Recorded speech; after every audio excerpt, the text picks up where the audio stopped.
What's up, y'all, and welcome back to Found Bytes, a game review series. My name is Brian. I'll be your host for the show. If you don't know about us, we're all about testing and finding small, high-quality video games. This is a podcast that aims to respect your time and money as a gamer and a consumer by sifting through storefronts and sales to find those gems that may be worth your precious resources. If you're interested in reaching out or helping out, feel free to email us at foundbytesgrs@gmail.com,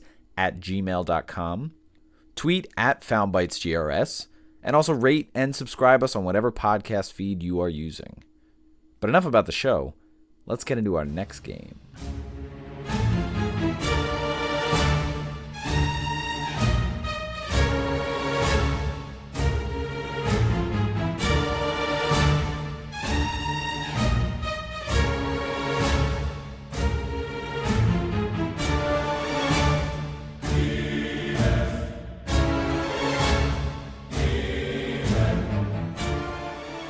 Morbid, the 7 Acolytes is the game for this week's episode. So Morbid is a Souls-like action RPG. And notable comparisons, if you've ever played Salt and Sanctuary, or really any Souls-like, it's kind of similar. It's not as involved as a game like Salt and Sanctuary, but the view is like a top-down kind of isometric. In terms of release dates, December of 2020, it was released on PC, PS4, Switch, and Xbox One. The developer is a studio called Still Running, and they've made a couple games before. There's one called The Walking Vegetables. I have not played it, but it seems like a take on The Walking Dead. Still Running is a studio of about 10 to 15 people, and they're from Finland, so shout out to Finland. I also had a nice correspondence with someone from this dev team named Nana, and we got to talking. She listened to some episodes of the show, and we had a nice exchange. And we have actually a little surprise for our audience at the end of the episode. So please stay tuned and listen all the way through. The publisher is Merge Games. Merge Games has published a bunch of games that are notable. Most recently for our audience would be the Origami games, 1 and 2.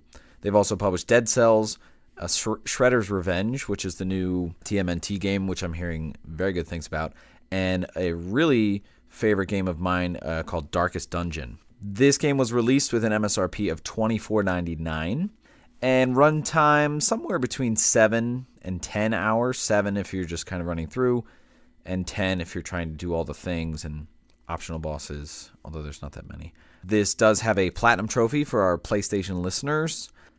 I bought this game on sale for $4.99, so a lot of value there. And I actually just beat this game, and it took me about 8 hours, I would say. I would love to get the platinum trophy. I'm only missing like 3 trophies, but there's one trophy. One of these trophies is to beat a boss without getting hit, and that is really difficult. So I don't think I'm going to be able to do that. It's funny, though, because Time Spinner actually had a similar trophy, and I was able to do it, but I think the crutch of being able to stop time really helped with that. So I'll give it a try, because there is a New Game Plus, and I might go back and beat one of the easier bosses and try to do it without getting hit, but it is still pretty tough. This game was not recommended to me by anyone. I just saw it on sale, and it looked kind of cool. I'm a big Souls fan, a big From Software fan, and especially in the 2D space, so I gave it a shot.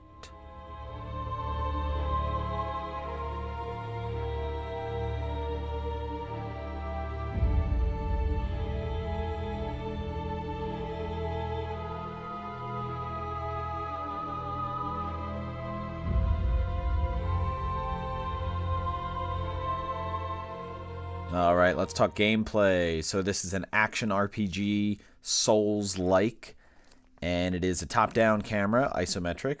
In terms of being a Souls-like, that's sort of how they marketed this game, and they really lean into it. And there are plenty of comparisons. So they have shrines, which basically act like bonfires. You can rest there. You can travel from there, and things like that.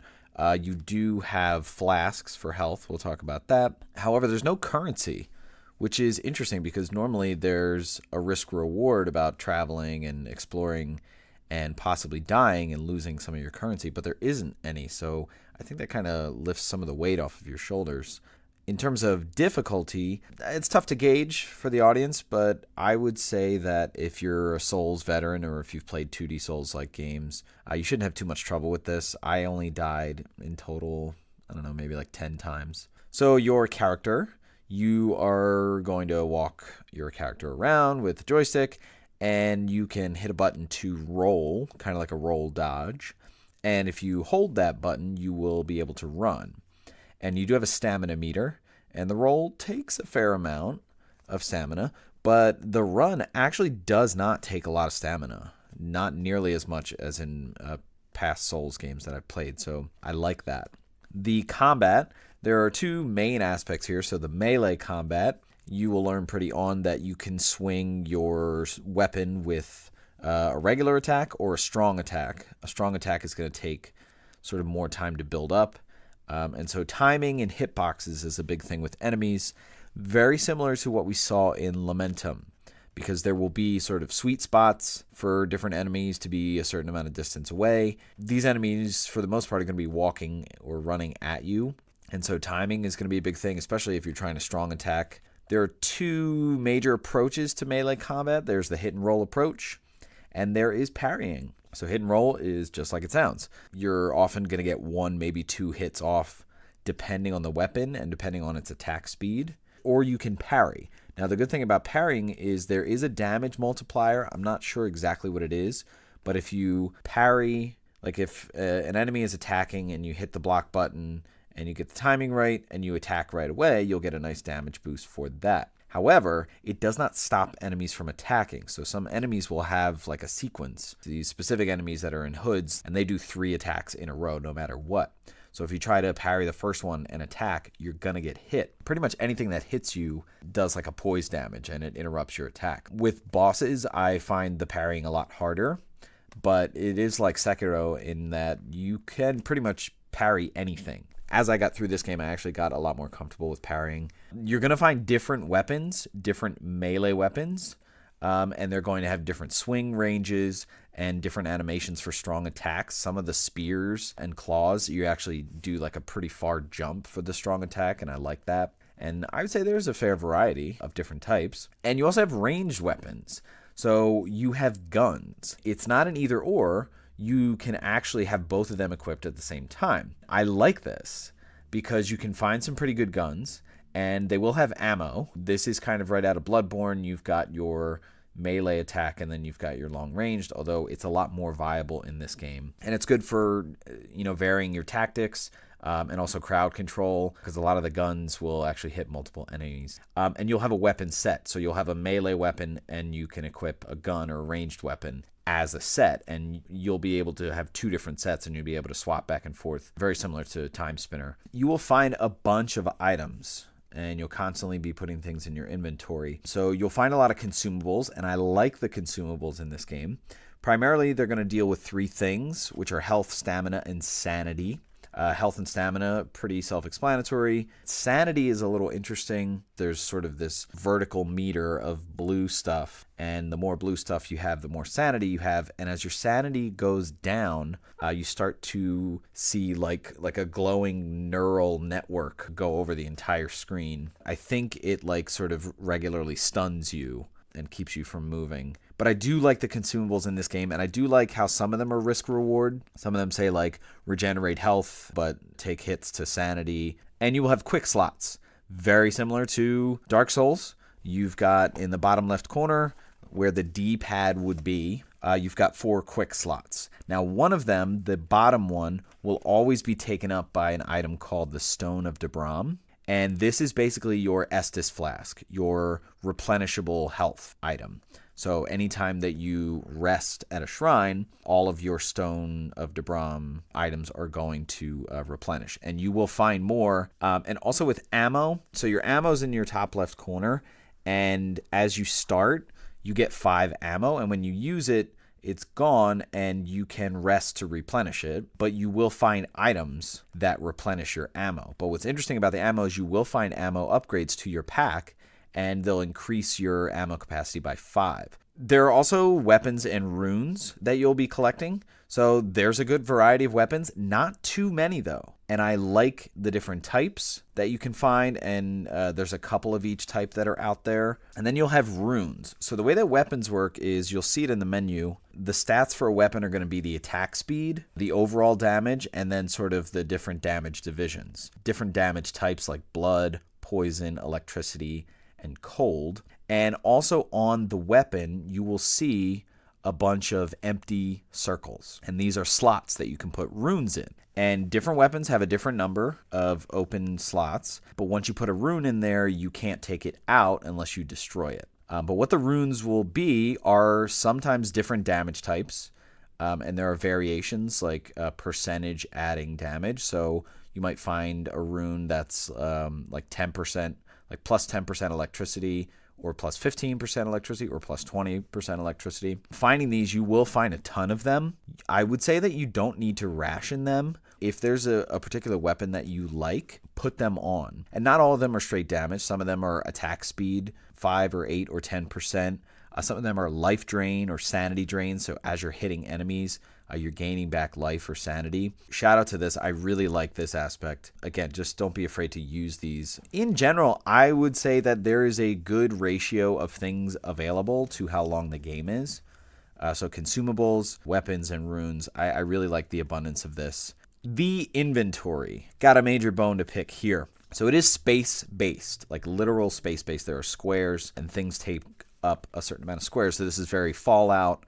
It's very Western RPG, and even a newer game now, Cyberpunk 2077 does this as well. So basically, like items take up a certain amount of space in your inventory. All consumables and runes and things like that, they all stack, and they'll take up 1 space. But weapons can take up a varied amount of space. They can take up 2 spaces, 3, 4. Some of them can take up 6. Consumables do cap at 10.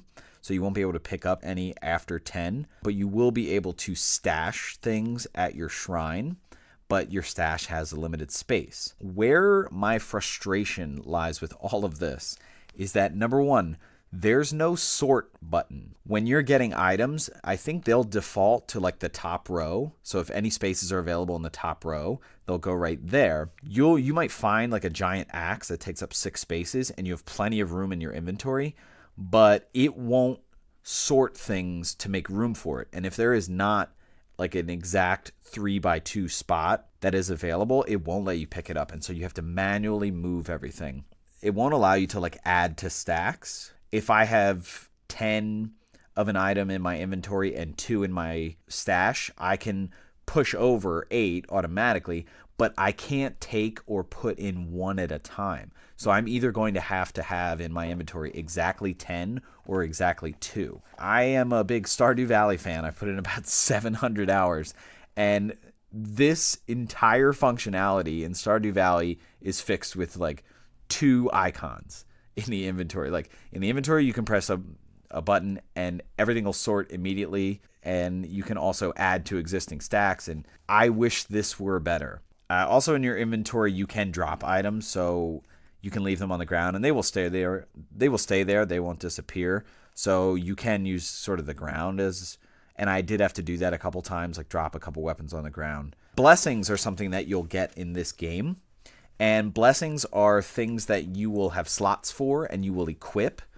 And these blessings, they are sometimes boost for health, boost for stamina, boost for attack. And so you'll have a certain amount of slots for them.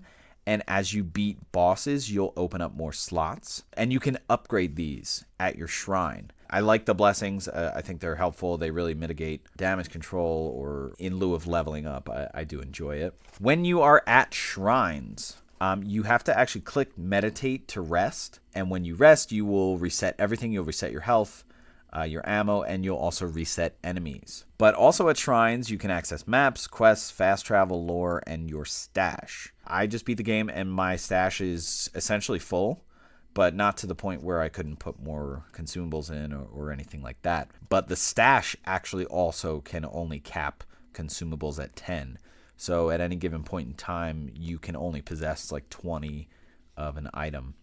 which is okay. I'm okay with that because it's trying to encourage you to use them, which you should.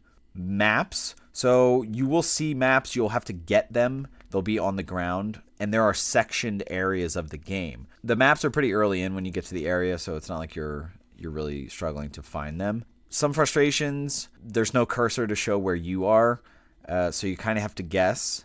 As I got through this game more, I was fine with it. I was sort of understanding how the map read visually. But the only thing you'll see on the map are shrines, and you'll have like hand drawings of the area. You can also access your quests here. It doesn't specify whether it's a main quest or a side quest, which is fine. And it kind of encourages like a non-linear approach, which you can do. You can go to certain areas out of order. You can fight certain bosses out of order. Where this is frustrating, finding NPCs can be tough, because if you don't remember exactly where they were, you're going to be backtracking. You're going to be looking everywhere for them. And there is fast travel. This is frustrating as well, because I thought when I first started fast traveling that I was traveling between the shrines, but you're actually not. You're traveling to just specific areas in specific maps, and there is not necessarily a shrine there. So this can be annoying, because if you go somewhere and it's the wrong place, you then have to look for a shrine to travel, which leads into the major frustration with all of this, whether it's maps, quests, fast travel, your stash. You can only look at any of this when you're at a shrine. The fast travel is fine, I understand that, but the maps and the quests, it kind of gets annoying because you don't even remember what you were tracking in terms of quests. If you're in the map and you're trying to get through and you can't see, like if you're in an area, you can't see the map. You have to go to a shrine. Luckily, the game is not that big and the areas are not that big, so it doesn't reach like a bubbling point of frustration in my mind. But it is just kind of a quality of life thing that I just wish, you could have just hit a pause menu and looked at the map for the area. In terms of enemies, there's a good horrid variety, similar to Lamentum, and you will see enemies later in the game. Some that are, advancements of earlier enemies, but some that are completely new. I like the mix there. There's going to be a lot of spores flying around, and they will attack you. They only take one hit to kill. But overall with enemies, there's a nice melee and ranged balance. And something else that you'll see is you'll have enemies that are just normal, but sometimes you will see an enemy whose health bar appears and it has two skulls on either side of the health bar. I think that means that they're just like a stronger version. I don't know if that's randomly that they come about, but they have more health. One thing to be aware of with enemies is that they'll shoot out either blood or acid, and there will be pools of it on the ground. Walking into these will hurt you and kind of stun lock you. Bosses, I also think these are pretty unique, and I like the variety. I like some of these fights. I didn't find it easy to parry a lot of these. I was doing a lot of dodge rolling, but I feel like these are unique enough and different enough fights between all of them, and a nice good challenge. There's also a New Game Plus I just found out after beating it, which is cool. And even cooler on top of that is your New Game Plus is customizable. It will ask you, do you want to keep your blessings? Do you want to keep your inventory, your stash, your weapons, all this stuff? I think that is amazing. I cannot believe they've done that. Again, just quality life things. They really got that right here. I think and it's so easy to do something like that and have it be customizable. I think that's very beneficial for the player.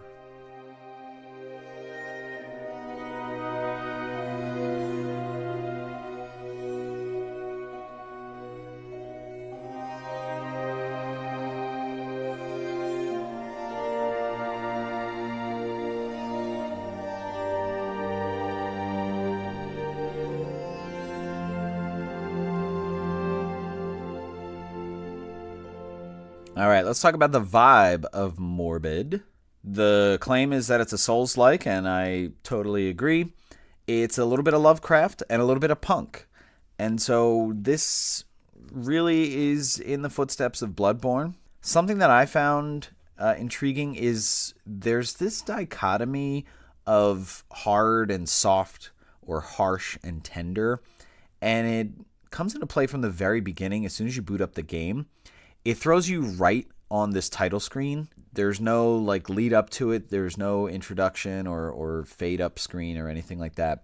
It's just right there, and this heavy music starts. It's very bare bones, and the first option is just play. And I found this really interesting because it has sort of this callous tone in the beginning, right from the screen. However, as soon as you get to this opening area, this music is very somber and soft. As I'm progressing through this game, I feel like there is a consistency here with this dichotomy where it's like sometimes it's harsh and it's just horrid, and then other times it's really meaningful. And I found this throughout a lot of the areas of the game, whether it's because of the bosses or because of what's happening in the story, where it's like this peaceful town that's being overrun by these demons. And so I found that interesting, and it's very consistent throughout the game, especially with the music. I really love this music. I say that with every game, but I really like it, and I like that some of the tracks are harsh, and some of them are just like reflective and meaningful.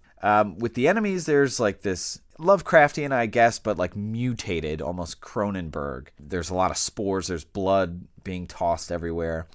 And the same thing goes with bosses, yet there is a play into the story and a softness there, hard and soft playing back and forth. With the lore, when you're at a shrine, you can look at the lore. It's called the Morbid Menagerie. It took me a little while to look into some of this stuff and the entries that I got, but I really enjoyed reading through some of this, even some of the stuff about the consumables, the weapons, but a lot about the area and sort of what's going on. Like I said before, there's this peaceful area and it's kind of being taken over by horror. I really see a great depth there, and it's not overwhelming. It's not trying to throw 1,000 character names at you and get you to understand who they are. In fact, it's kind of the opposite. It tells you of a couple key people, but just sort of in passing. And that punk aspect also comes in with this because it talks about a lot of the history of how guns were developed and why. Something that I felt a little longing for was you as a character. And I know a lot of these games have you as sort of this blank slate that's coming in to clean things up and be the new overlord or whatever. But because through reading the lore and talking to characters, there was this sense of this area before all this horror and what this town was, I wish that your character kind of played a role in that, and also that we learned a little bit more about who you were or some growth for you. That's something that I felt particularly longing for. From a visual standpoint, this is a top-down isometric view. It is pixelated. Again, this is very similar to Lamentum. A lot of the enemies are interestingly and disgustingly rendered. In terms of colors, a lot of the game is kind of this gray drab, but I think that works, especially putting in that sort of punk vibe. There'll be items on the ground that you'll see sparkling and glowing. The backgrounds in general do take a lot of like Bloodborne, like there's a lot of statues and these Victorian buildings and churches, and I like that. It really helps sort of get that punk horror vibe.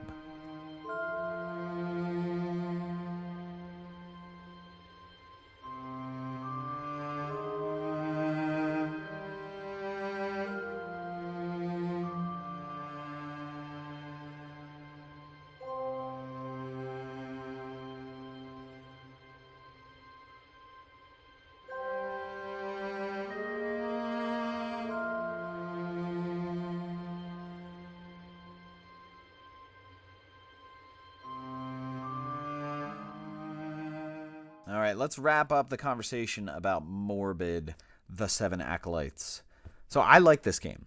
I do like this game, and I really enjoyed my time with it. It is not perfect at all. And I talked about some of my issues with the inventory and the sorting. Really wish there was a simple mechanic that could have been added there. Only being able to do things from shrines was very frustrating to me. And if you're struggling with it or you're really doing everything in this game, maybe the combat can seem a bit repetitive, the hit and roll and the parry, but I do like that, it throws in the gun aspect. So the melee gun combo I think is good. And the presets, right? You can have multiple things going on at the same time and switch back and forth. The music and the lore, I really dig it. I think there is a story here. There is something here that is worth learning about and exploring. Again, not totally all in your face, thought through and described, but I like sort of the open-endedness of just like general things, that there's something going on here and this place used to be just kind of simple. But again, I wish I had more about the main character, and I think that would have helped with immersion. I think this game is great for 10 or 15 bucks. I think 25 is a little tough coming out of the gate with that. Obviously, I got it for $5, so that's a huge boost there. But I would pay, 10 to 15 for it. It is a Souls-like game, but it's very simple. And I feel like it is very difficult to make a compact, succinct Souls-like experience. I mean, I beat it in like 8 hours, and I really felt like it had a lot of the hallmarks and still gave me some lore and some character. And so really kudos to them for being able to make that happen. I wish I could platinum it. I will try to get that one trophy, but we'll see what happens. Okay now, so I said in the beginning that there would be a surprise. Well, the developer is still running. When I reached out to them, they responded by telling me that they could give me some Steam keys for a giveaway for some of my audience. And so here's the opportunity to do so. If you're somebody that plays on Steam, you have a chance to get a Steam key for this game for free. And all I would like you to do is, when you're hearing this, there will have already been a post on our Twitter page, so at FoundBytesGRS, of this episode. And what I would like you to do is quote tweet this episode, the post for it, and at myself, FoundBytesGRS, and Morbid, the 7 Acolytes. And all you have to write is Steam Key Giveaway. And you have to make sure that, in addition to this, you are following both of us. So at FoundBytesGRS and at Morbid 7 Acolytes. If you are one of the first few people to do this, I will message you with a Steam key. So there is your giveaway. And I hope that some of you really take part in it. If you don't play on Steam, hopefully in the future with some of these games, we'll be able to get keys for other platforms for you out there that play on other platforms. So please participate in this. Would love to give away some games. And big shout out to Still Running for allowing us to make this happen. All right, that's going to do it for this episode. Stay tuned for our next episode to see what new game we found for you.